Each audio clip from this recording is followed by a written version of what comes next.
আসসালামু আলাইকুম বন্ধুরা। আশা করি আপনারা সকলেই ভালো আছেন। বন্ধুরা, আজ আমি আপনাদেরকে বলবো হজরত হাসান বসরি রহমতুল্লাহি আলাই ও একজন মদ্যপায়ী ব্যক্তির কথা, যে মদ্যপায়ী ব্যক্তির জানাজায় কেউই শরিক হতে চায়নি।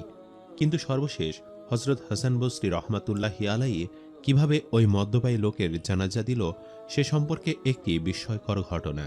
তাই ভিডিওটি শেষ পর্যন্ত দেখার অনুরোধ রইল।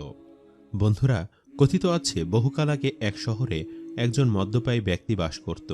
সে সবসময় মদের নেশায় পড়ে থাকত। তার মধ্যে আল্লাহর কোনো রহমত ছিল না। সে কখনোই নামাজ আদায় করতেন না এবং আল্লাহকে সেজদা দিত না। সে এতটাই নেশাগ্রস্ত ছিল যে গ্রামের সকলেই তাকে বেশ ঘৃণা করত।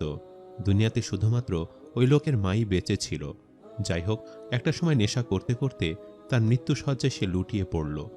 একদিন ওই নেশাগ্রস্ত যুবক তার মাকে বলতে লাগল, মা, আমি আর এই দুনিয়াতে বেশি দিন বাঁচব না, কিন্তু আমার মৃত্যুর পরে কোনো গ্রামবাসী আমার জানাজায় আসবে না, এটা আমি নিশ্চিত। কেননা আমি অনেক খারাপ, কেউই আমাকে গ্রামের পছন্দ করে না। তাই আমি চাই তুমি হজরত হাসান বসরি রহমতুল্লাহি আলাইয়ের কাছে যাও এবং তাকে গিয়ে বলো আমার মৃত্যুর পর সে যেন আমার মৃত্যুর জানাজা পড়ায়। তাহলে গ্রামবাসীরা আমার জানাজায় অংশগ্রহণ করবে। যাই হোক, তখন ওই যুবকের মা তার সন্তানের কথা মতো হাসান বসরি রহমতুল্লাহি আলাইয়ের কাছে গেল, কিন্তু দরজা ঠুকতে লাগলো। হাসান বসরি রহমতুল্লাহি আলাই দরজা খুললেন এবং বললেন, মা, আপনি আমার কাছে কেন এসেছেন? তখন ওই যুবকের মা বলতে লাগলো, আমার ছেলে যখন মৃত্যুবরণ করবে তখন তার জানাজা আপনি পড়াবেন, এটাই আমার ছেলের শেষ ইচ্ছে। তখন হাসান বসরি রহমতুল্লাহি আলাই ওই নারীর উদ্দেশ্যে বলতে লাগলো, দেখুন, আমাকে আপনি এই অনুরোধ করবেন না, কেননা সে একজন নেশাগ্রস্ত। আমি তার মৃত্যুর পর কিছুতেই তার জানাজা পড়াতে পারবো না। আপনি আমাকে ক্ষমা করে দিন, আপনি চলে যান।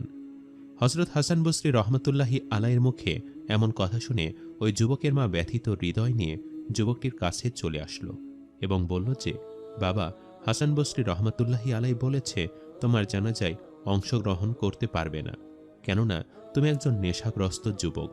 তখন ওই যুবকটি তার মায়ের উদ্দেশ্যে বলতে লাগলো, কেউ যদি তোমাকে বলে যে আমাকে জান্নাতে দিতে অথবা জাহান্নামে দিতে, তাহলে তুমি আমাকে কোথায় রাখবে? তখন ওই যুবকের মা ক্রদনরত অবস্থায় বলতে থাকে, পুত্র, তুমি আমার কলিজার টুকরা, আমি অবশ্যই চাইব তুমি যাতে জান্নাতে থাকো।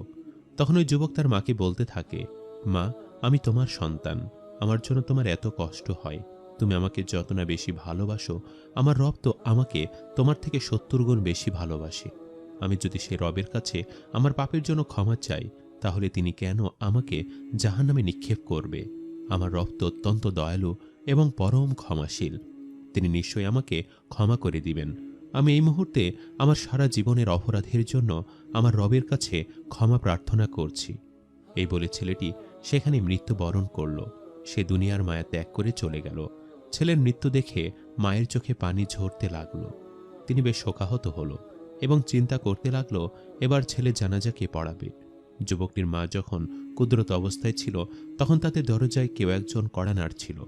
তখন যুবকটির মা দরজা খুলে দেখল যে হজরত হাসান বসরি রহমতুল্লাহি আলাই তাদের বাড়িতে এসেছে। যুবকটির মা হজরত হাসান বসরি রহমতুল্লাহি আলাইকে দেখে বলল যে, আপনি হঠাৎ আমাদের বাড়িতে কি করছেন? আমার ছেলে ইন্তেকাল করেছে, আপনি তো বলেছেন তার জানাজায় শরীক কখনোই হবেন না, তাহলে আপনি আমাদের বাড়িতে কি করছেন? তখন হজরত হাসান বসরি রহমতুল্লাহি আলাই ওই যুবকের মায়ের উদ্দেশ্যে বলতে থাকে, আসলে তুমি যখন আমার বাড়ি থেকে চলে আসলে তখন আমার জন্য গায়েব থেকে আওয়াজ আসলো এবং আমাকে বলা হলো যে, হাসান বসরি, তুমি ওই যুবকের বাড়িতে যাও যে সারা জীবন নেশাগ্রস্ত অবস্থায় ছিল। সে মৃত্যুবরণ করেছে, তবে মৃত্যুর আগে সে তওবা করেছে, তাই তুমি তার জানাজায় শরিক হবে, তুমি তার জানাজা পড়াবে। আমি এই আদেশ পাওয়ার পরপরই এখানে ছুটে আসি এবং তোমার ছেলের জানাজা দিতে আসি। এরপরে যুবকের জানাজা পড়ানো হয় এবং তাকে কবরস্থ করা হয়। প্রিয় বন্ধুরা, এই ঘটনাটি থেকে আমরা বুঝতে পারি যে আল্লাহ তাআলা কতই মহান, তিনি কতটা দয়ালু এবং ক্ষমাশীল। আমরা জীবনে যত পাপই করি না কেন, আমরা যদি আল্লাহর কাছে মৃত্যুর পূর্বে আমাদের সকল পাপের জন্য অনুতপ্ত হয়ে এবং আল্লাহর কাছে তওবা করি, অবশ্যই তিনি আমাদের তওবা কবুল করবেন এবং আমাদেরকে সকল পাপ থেকে মুক্ত করে জান্নাত দিবেন ইনশাআল্লাহ। তাই আমাদের উচিত যখনই পাপ হয়ে যাবে তখনই যেন আমরা আল্লাহর কাছে আমাদের পাপের কথা স্বীকার করি সে পাপের জন্য অনুতপ্ত হই, আল্লাহর কাছে তওবা করি এবং ভবিষ্যতে যাতে সেই পাপ না হয় এবং আল্লাহর রাস্তায় পুনরায় ফিরে আসি।